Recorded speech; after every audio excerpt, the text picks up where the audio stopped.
For 15 years, I saved every extra dollar from my construction business. 15 years of overtime, side jobs, and living frugally with a single dream in mind: my own piece of land. Not just any land, but 20 acres of rolling pasture with a creek cutting through ancient oak trees. When I finally signed the papers on my ranch 3 years ago, I stood in the center of my property and cried like a child. This was not just a purchase. It was the fulfillment of a generational dream my grandfather had passed down to me. The first 6 months were pure bliss. I renovated the old farmhouse, built proper stables for the 3 horses I adopted, and planted vegetable gardens that yielded more than I could eat. My small herd of cattle grazed peacefully on the back 10 acres. Every morning, I woke before dawn to watch the sun rise over my land, still disbelieving that all this was actually mine. I noticed the construction on the adjacent property in the spring of my second year. What had been an empty field owned by some development company was suddenly buzzing with bulldozers and cement trucks. By summer, the framework of an entire suburban neighborhood had appeared, with large cookie-cutter houses standing where wildflowers once grew. I did not mind too much initially. The country was growing, and people needed places to live. The first letter appeared in my mailbox in October. It was printed on expensive letterhead with the words Oak Ridge Estates Homeowners Association embossed in gold at the top. The letter expressed concerns about agricultural odors affecting the new residents moving into the development. I tossed it aside, assuming it was a generic notice sent to multiple rural properties in the area. 3 more letters followed over the next 2 months, each more strongly worded than the last. Then came the personal visits. A woman with perfectly highlighted blonde hair and a man in pressed khakis stood at my front gate one Saturday morning. "Mr. Mitchell, we are from the Oak Ridge Estates HOA Committee," the woman announced, not bothering to introduce herself by name. "We need to discuss your livestock situation and how it is impacting our community." I explained politely but firmly that my ranch predated their development and was zoned agricultural. They left with tight smiles and promises to escalate the matter. In early spring, I received a thick envelope containing legal documents and a notice that left me cold. The HOA was seeking to expand its jurisdiction to include peripheral properties impacting community aesthetics. Buried in the legal jargon was a claim that part of my access road crossed a small section of land they now controlled. I contacted the county assessor office, who assured me my property boundaries were clear and legally recorded. I believed that was the end of it. I was wrong. One evening, I spotted men in reflective vests placing stakes along my eastern property line. When I approached them, they claimed to be surveying for community improvements, but refused to provide documentation or clear answers about who had authorized their presence on my land. I ordered them off my property, and they left without argument, but the stakes remained. A week later, an official-looking notice appeared on my gate. Notice of Community Aesthetic Improvement Project, Perimeter Security Enhancement. The document stated that construction would begin the following Monday. I called the number listed, but only reached another recording. The next Monday, I woke to the sound of heavy machinery. Outside my bedroom window, a line of construction vehicles stretched down my access road. Workers were already unloading metal fence posts as a foreman consulted blueprints. When I rushed outside in my robe demanding to know what was happening, the foreman simply handed me another copy of the notice. "We have all the necessary approvals, sir. This perimeter security fence has been authorized by the Oak Ridge Estates HOA and the County Planning Department."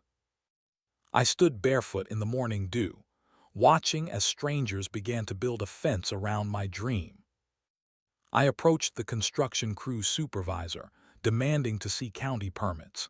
He produced a folder of documents bearing official-looking stamps. "We have authorization from both the HOA and county planning," he insisted, pointing to signatures at the bottom of each page. But something seemed off about the paperwork.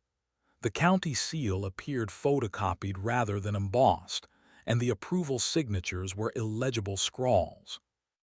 "Stop work immediately," I demanded. "I need to verify these permits with the county office." The supervisor shrugged. "Your complaint is with the HOA, not us. We are contracted to complete this job." I spent the next 2 hours on the phone, bounced between 5 different county departments. The planning office had no record of approving a fence around my property. The zoning department suggested I contact property records. Property records directed me to code enforcement. Nobody could give me a straight answer about how this fence had been approved or who had jurisdiction to stop it. By noon, the crews had already installed fence posts along a quarter-mile of my eastern boundary. The heavy machinery continued its work unabated despite my protests. I called the sheriff's office, but they claimed this was a civil matter requiring a court order to halt construction.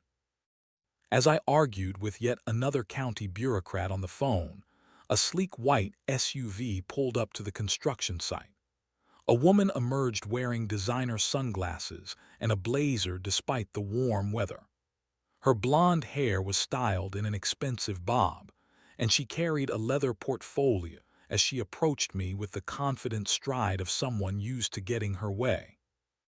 "Mr. Mitchell, I am Victoria Harrington, president of the Oak Ridge Estates Homeowners Association," she announced without offering her hand.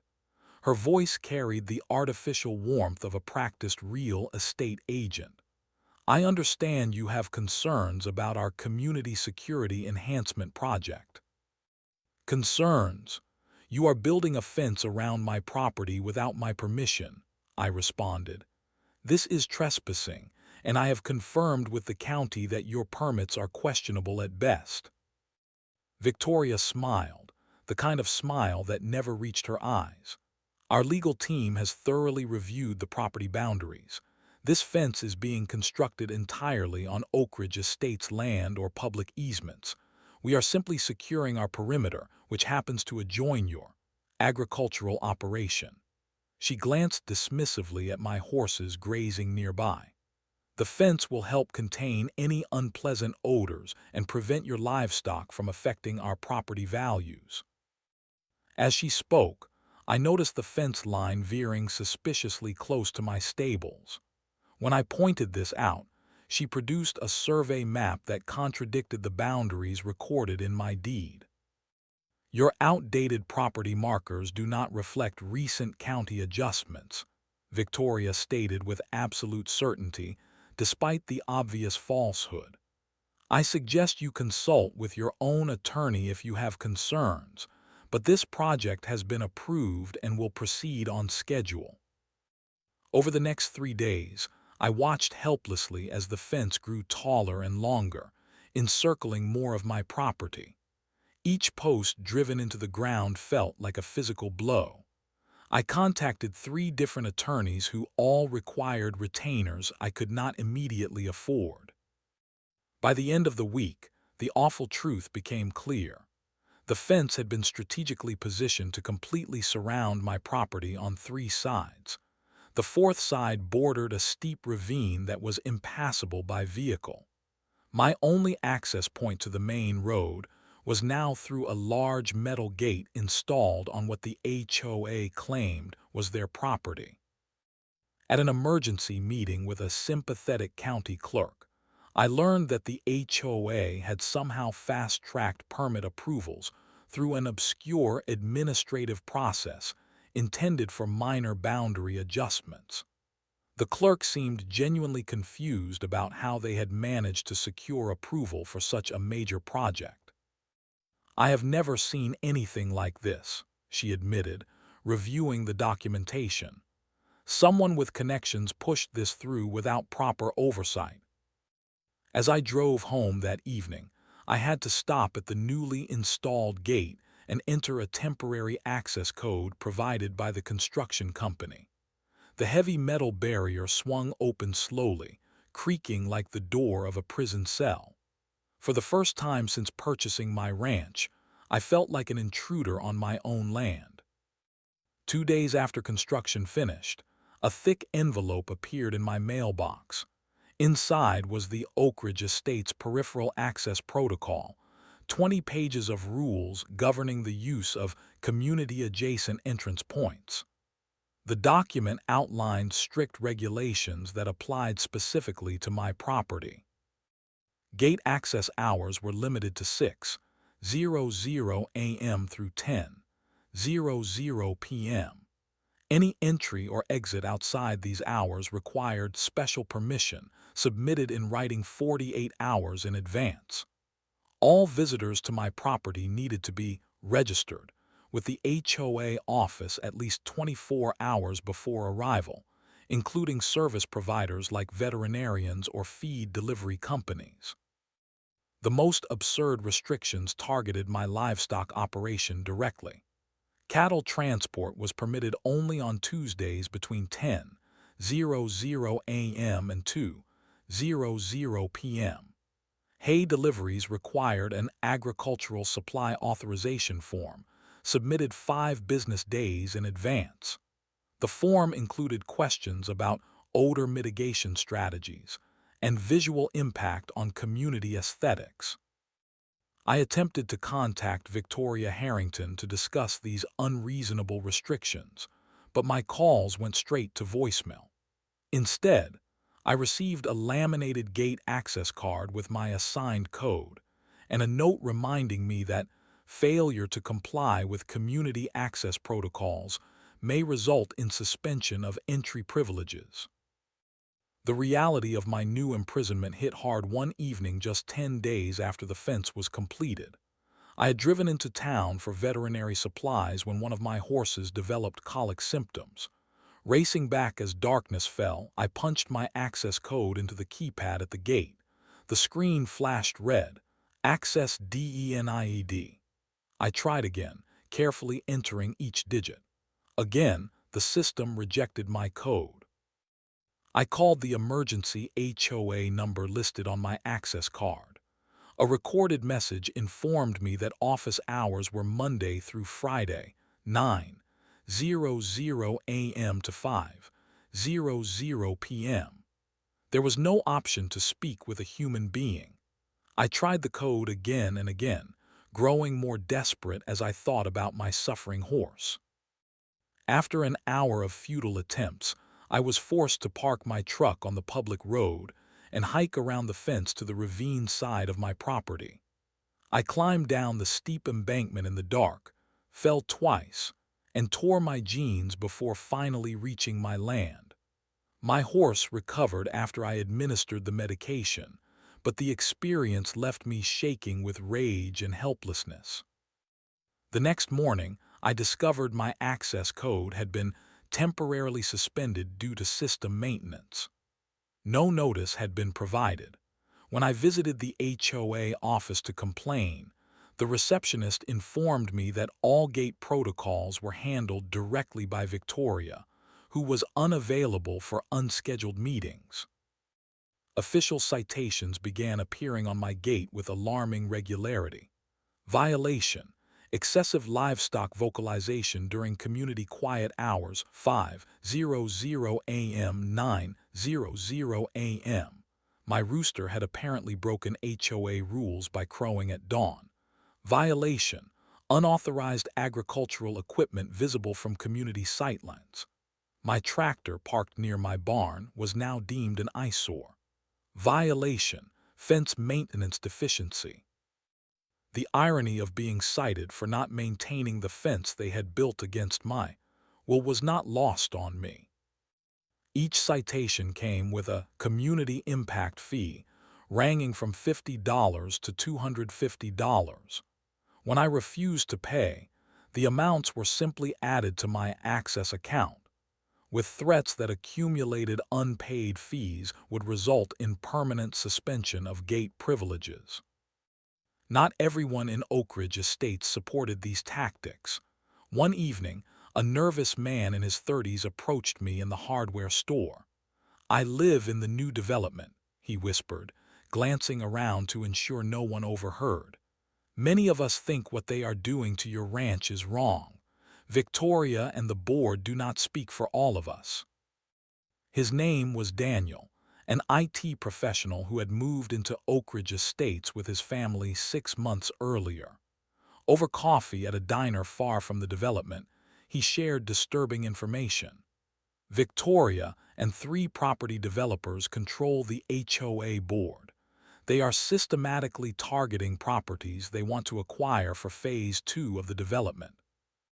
Daniel had secretly recorded several HOA meetings where my ranch was specifically discussed. He played a recording where Victoria's voice was unmistakable. "The Mitchell property is the key to our expansion plans.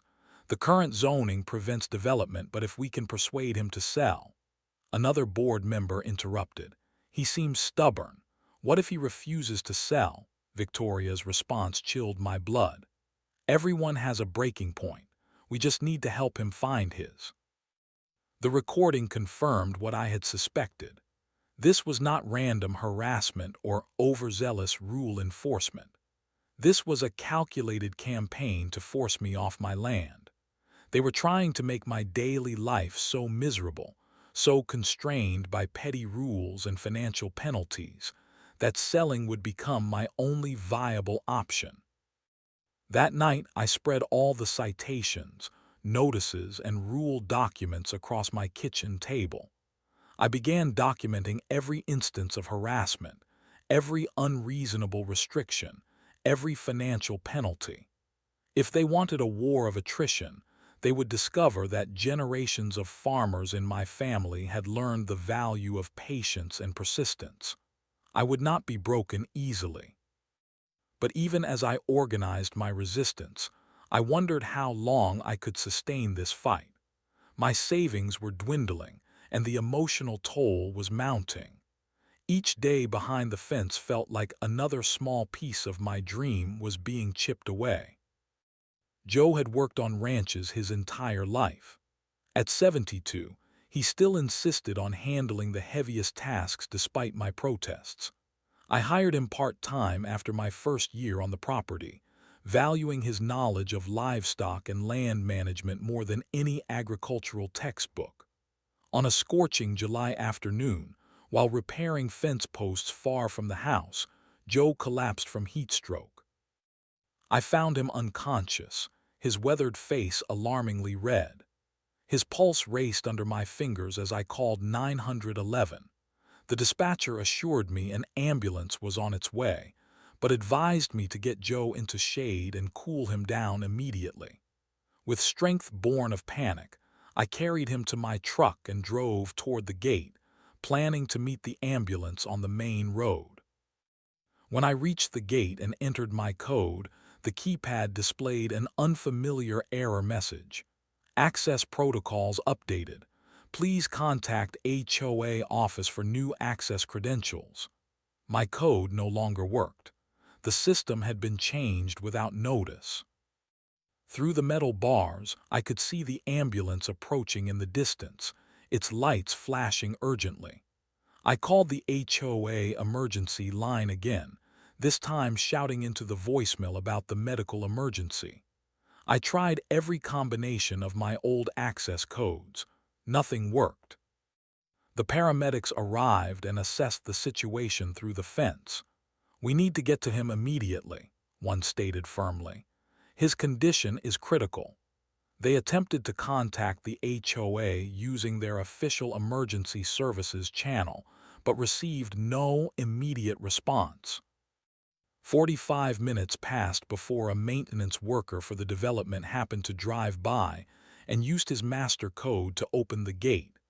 By then, Joe was slipping in and out of consciousness. The paramedics worked quickly, starting IV fluids and rushing him to the hospital. Joe survived but spent 3 days in intensive care. The doctors were clear. The delay in treatment had exacerbated his condition significantly. When I brought him home from the hospital, the tough old rancher had tears in his eyes. "Never thought I would nearly die because of some damn gate," he murmured. The medical bills arrived a week later. Over $28,000 for the hospital stay, plus $1,500 for the ambulance. My ranch insurance covered some costs, but I was still left with nearly $12,000 in out-of-pocket expenses. That same day, a new citation appeared on my gate. Violation: unauthorized emergency vehicle access without proper notification protocols. That night I could not sleep. My chest felt tight with anxiety and my thoughts raced uncontrollably. For the first time since purchasing my ranch, I wondered if I should sell. Perhaps the HOA would win through sheer persistence and resources. The constant stress was affecting my health. I had lost weight, developed chronic heartburn, and found myself jumping at sudden noises. My doctor prescribed medication for anxiety and high blood pressure, conditions I had never experienced before. The following weekend, Daniel invited me to a secret meeting of Oak Ridge Estates residents who opposed the HOA leadership. 8 homeowners gathered in a coffee shop 20 miles from the development to avoid detection. They shared their own stories of Victoria's tyrannical rule, arbitrary fines, approved home improvements suddenly deemed violations, retaliatory actions against anyone who questioned board decisions. "We want to help you fight back," said Alina, a retired school principal. "But we need to be careful. Victoria has forced out 3 families who opposed her openly." Their support gave me renewed strength, but also highlighted the risks they were taking. A plan to formally challenge the HOA leadership at the next meeting was quickly abandoned when 2 members received unexpected home inspection notices the very next day. Someone had leaked our meeting to Victoria. Feeling increasingly desperate, I consulted with a real estate attorney who specialized in property disputes. Her retainer fee alone consumed the last of my emergency savings. After reviewing my documents, she delivered disappointing news. "The HOA has exploited several legal gray areas," she explained. "Fighting this through conventional channels could take years and tens of thousands in legal fees. Even then, success is not guaranteed given the permits they somehow secured." I left her office feeling defeated. That evening, with nothing to lose, I drove to the county record's office just before closing time. The clerk, sympathetic to my situation, allowed me to search property records related to my land and the adjacent development. For 3 hours, I pored over maps, deeds, and development plans. Most documents confirmed what I already knew, until I discovered an unusual survey from 15 years earlier. It showed a small parcel of land, approximately 20 feet square, that encompassed the current gate area. According to the original development plans, this parcel had been designated as a separate entity from both my property and what would become Oak Ridge Estates. Further investigation revealed that this gate parcel had been created during initial road development as an easement control point. Its ownership was not clearly transferred when the larger parcels were sold and subdivided. In essence, the gate stood on a property orphan, a piece of land with its own distinct deed and questionable current ownership. My hands trembled as I requested copies of all relevant documents. The clerk, noticing my excitement, offered additional assistance. "You might want to check the chain of title," she suggested quietly. "Sometimes these odd parcels get overlooked during property transfers." She helped me trace the ownership history, revealing that the gate parcel's last clear owner was the original developer who had planned the area's first subdivision 15 years ago, long before Oak Ridge Estates existed. As I drove home that night, my mind raced with possibilities.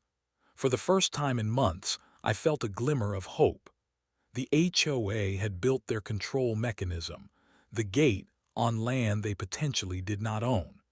If I could somehow secure ownership of that small but crucial parcel, I might regain control of my access and freedom. The question remained, was the original developer still alive, and would they be willing to sell this seemingly insignificant piece of land? And could I possibly afford to purchase it before the HOA realized their vulnerability? I could almost hear my grandfather's voice. Sometimes the smallest piece on the chessboard, properly positioned, can change the entire game. I had found my potential path to fighting back. Now I needed to move quickly and quietly before Victoria discovered what I had learned. The specialized real estate attorney stared at the documents spread across her desk, occasionally nodding as she examined property boundaries and ownership records. Lisa Chen had come highly recommended for complex land disputes, and her focused expression gave me hope. "This is fascinating," she finally said, looking up from the papers. "The gate parcel exists in a legal gray area common in rural to suburban transitions. When the original access road was established, this control point was indeed separated as its own legal entity." She pointed to the small square on the survey map. "And you are correct. The current HOA built their gate on this parcel without properly securing ownership." "Can they claim adverse possession or some other legal principle?" I asked, worried my discovery might have no practical application. Lisa shook her head.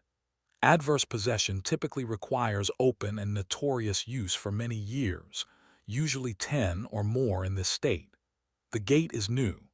More importantly, the HOA would need to prove they believed they owned the land when they built on it. Their own permit applications acknowledged it was a separate parcel, which undermines any adverse possession claim." "So who legally owns it now?" I pressed. "Based on these records, ownership would still rest with the original developer, Malcolm Reeves, or his estate if he is deceased. The parcel was never formally transferred to subsequent developers or to the HOA." She leaned back in her chair.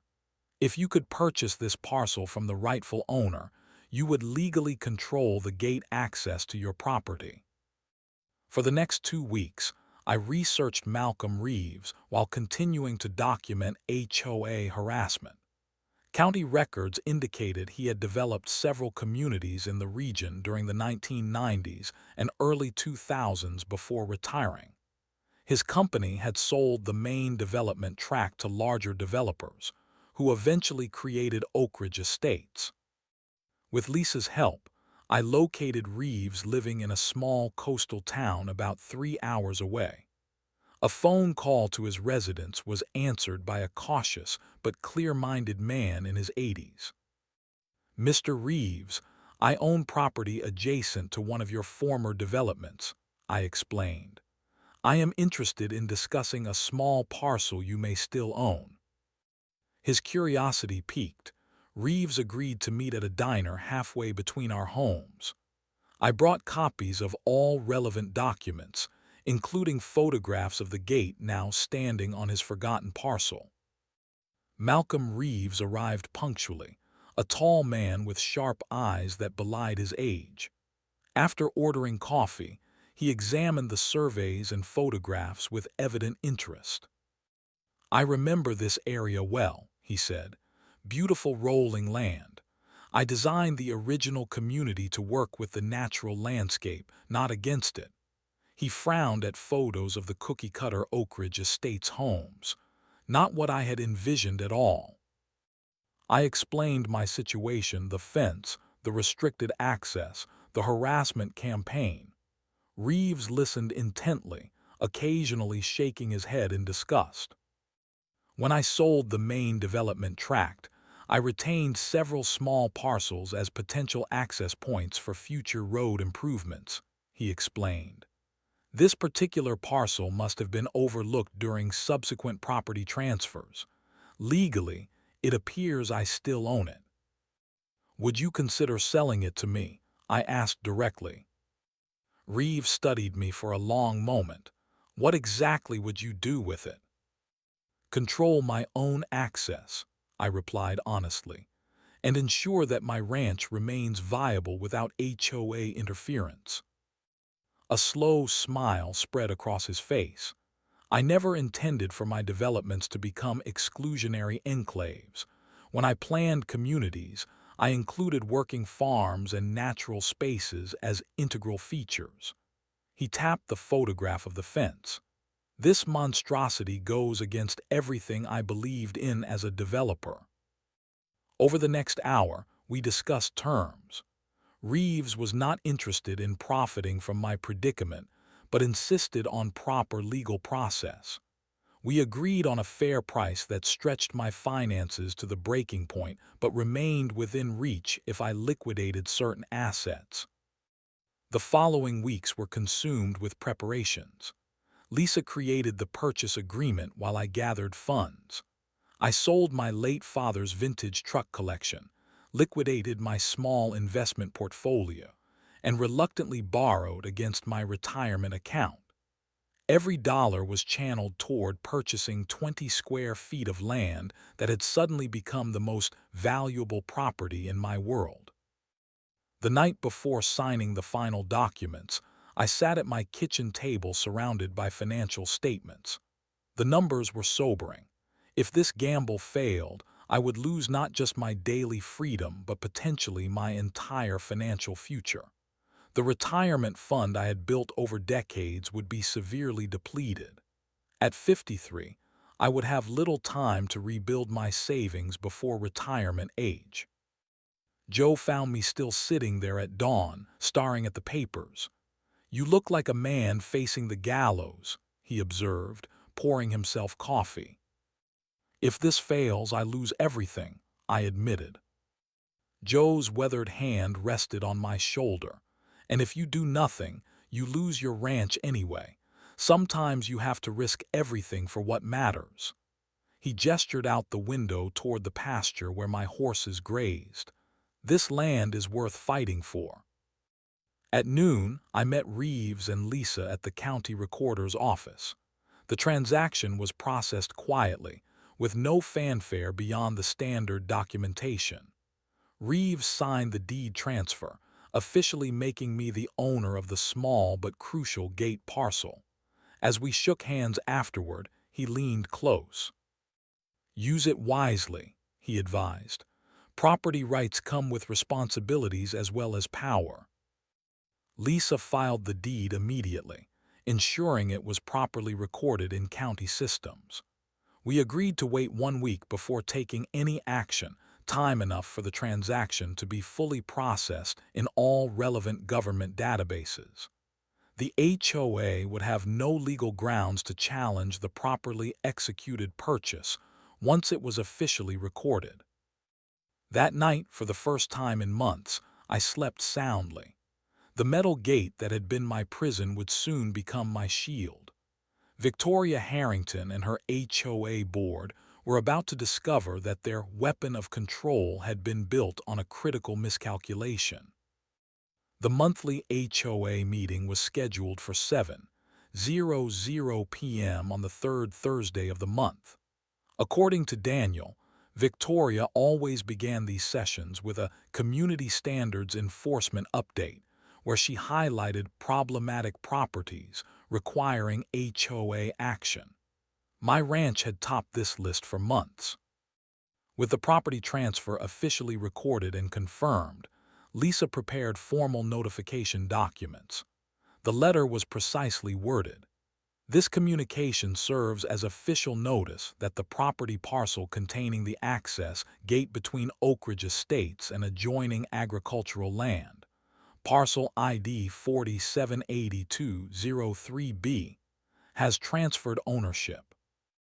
Effective immediately, all gate access protocols, maintenance responsibilities, and usage regulations fall under the authority of the new owner. Attached were certified copies of the deed transfer and county recording confirmation. A separate document outlined updated gate access policies. which essentially reversed all the restrictive rules previously imposed by the HOA. Lisa arranged for certified delivery time to arrive during the meeting. I would attend anonymously, sitting in the back to observe the reaction firsthand. Daniel ensured my presence would not raise suspicion by introducing me as his cousin visiting from out of town. On the appointed evening, I took a seat in the community center meeting room among about 40 Oak Ridge Estates residents. Victoria Harrington presided at the front, flanked by 4 board members. She wore a crisp blue blazer with an HOA pin on the lapel, projecting authority with every gesture. Our community standards continue to be challenged by the agricultural operation on our eastern boundary, Victoria announced, showing slides of my property on the projection screen. We have documented 17 violations in the past month alone, including unauthorized equipment storage, livestock noise infractions, and improper visitor procedures. A courier entered the room discreetly and approached the board table. Victoria paused, visibly annoyed by the interruption, and signed for the delivery. She set the envelope aside without opening it and continued her presentation. Our gate access protocols have successfully reduced unauthorized traffic by 80%, she continued proudly. The Security Committee recommends further restrictions on delivery hours to minimize. A board member sitting beside Victoria had opened the certified envelope. His eyes widened as he scanned the documents. He leaned over and whispered urgently in Victoria's ear, handing her the papers. The change in her expression was immediate and profound. Her professional composure cracked as she frantically flipped through the documents. The color drained from her face, replaced by a rising flush of anger. "This meeting is temporarily adjourned for a board consultation," she announced abruptly, her voice tight with suppressed rage. The board members huddled in the corner, examining the papers with increasing agitation. When Victoria returned to the podium, her hands visibly trembled. "It appears there has been a property matter that requires immediate board attention. We will reconvene in 15 minutes. As the board members hurried from the room, confused murmurs spread among the residents. Daniel leaned toward me with a questioning look. I nodded slightly, confirming that our plan had been set in motion. The next morning, I arrived at the gate with a locksmith and 2 witnesses, Joe and Lisa. We had notified the sheriff's department of our intentions to avoid any claims of improper action. A deputy stood by, reviewing the property documents while I explained our purpose. "These papers appear in order," the deputy confirmed. "As the legal owner of this parcel, you have the right to modify the lock system on your property." The locksmith removed the HOA electronic keypads and replaced them with my own security system. New signage was installed stating "Private Access Road, authorized use only," with my contact information for gate issues. We had been working for less than an hour when 3 HOA board members arrived, led by Victoria. Her face contorted with fury as she saw the dismantled HOA access system. "This is HOA property," she sputtered. "You have no authority to remove our security equipment." Lisa stepped forward calmly. "Ms. Harrington, as confirmed by county records and the documentation you received yesterday, this parcel is now the legal property of my client. The HOA installed its equipment on land it did not own, and we are simply rectifying that situation." "This is absurd," Victoria snapped. "We have controlled this access point since the development began. You cannot simply purchase it out from under established community infrastructure." "But that is exactly what happened," Lisa replied, handing her additional copies of the deed transfer. The previous owner, Malcolm Reeves, retained ownership of this parcel when he sold the original development tract. He recently transferred ownership to my client through legal sale. The transaction has been properly recorded with the county. Victoria's face flushed deeper. We will challenge this in court. The HOA will not recognize this questionable transaction. The deputy intervened. Ma'am, the property records appear valid. Any dispute would need to be handled through proper legal channels. For now, this gentleman has the right to secure his property. By noon, the new system was operational. I programmed access codes for emergency services and all Oak Ridge Estates residents. Unlike the HOA, I would not use the gate as a weapon of control. Word spread quickly through the community. Several residents stopped by to express support, some sharing their own stories of HOA overreach. Others remained loyal to Victoria, viewing me as a threat to their property values and community standards. That evening, my security cameras captured Victoria approaching the gate with what appeared to be bolt cutters. I called the sheriff immediately. Deputies arrived to find her attempting to damage the new lock system.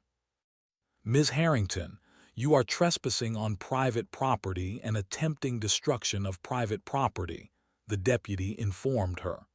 The property owner wishes to press charges. Victoria was escorted from my gate in handcuffs, screaming about community standards and property values. The incident was recorded by several neighbors, and by morning had spread throughout Oak Ridge Estates. The HOA called an emergency meeting for the following evening. This time, the community center was packed with residents. I attended openly, taking a seat near the front. The tension in the room was palpable, with residents divided between those glaring at me and those nodding in support. Victoria was notably absent. The vice president called the meeting to order and immediately addressed the gate situation. After attempting to frame the issue as a threat to community security, he was interrupted by a resident who stood up. Before we continue, I think we should hear from the ranch owner directly, the woman suggested. Many of us have only heard one side of this story. Despite objections from some board members, the majority of residents voiced support for this request. I walked to the front of the room, carrying a small projector and laptop. My name is James Mitchell, I began. 3 years ago, I purchased 20 acres adjacent to what would become your community. I have never sought conflict with any of you. I simply wanted to live peacefully on land I worked my entire life to acquire. I connected my laptop to the projector and displayed a timeline of HOA actions against my property. The fence construction, the restrictive rules, the excessive citations. Each slide showed documented evidence of coordinated harassment. Then I played the audio recording of the medical emergency. The ambulance siren, my desperate pleas for gate access, and the HOA voicemail responding that office hours were Monday through Friday, 9 to 5. Because of delayed medical treatment, my ranch hand spent 3 days in intensive care, I explained. The HOA response was to cite me for unauthorized emergency vehicle access. The room had grown very quiet. I displayed medical bills and the citation side by side on the screen. I purchased the gate parcel because it was the only way to ensure safe access to my property, I continued. I have created access codes for all residents and emergency services. I have no desire to restrict your movement or impose unreasonable rules on your community. I looked across the faces watching me. This was never about property values or community standards. This was about power and control, and about forcing me to sell my ranch for development. I played the recording Daniel had provided. where Victoria discussed using restrictions to force me to sell. The reaction in the room was immediate: gasps and murmurs of shock from residents who had believed the HOA was acting in their interests. Your HOA leadership built a fence around my property without proper ownership of the gate land, I concluded. I simply corrected that oversight legally. I hope we can now establish a more respectful relationship between your community and my ranch.